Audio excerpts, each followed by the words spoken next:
Good morning మిత్రమా. మనం చూసే బౌద్ధ మత సంగీతులు మొత్తంగా 4 నిర్వహించబడ్డాయి. బౌద్ధ మతాన్ని మనకు గౌతమ బుద్ధుడు స్థాపించాడు.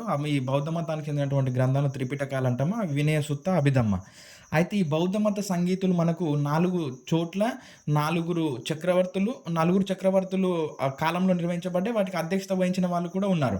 సో, చూస్తే మనకేంటి అనంటే అజాతశత్రువు హర్యాంక వంశానికి చెందినటువంటి అజాతశత్రువు కాలంలో ఈయన ఎక్కడ నిర్వహించాడు బౌద్ధ మత సంగీతిని అంటే రాజగృహలో నిర్వహించాడు.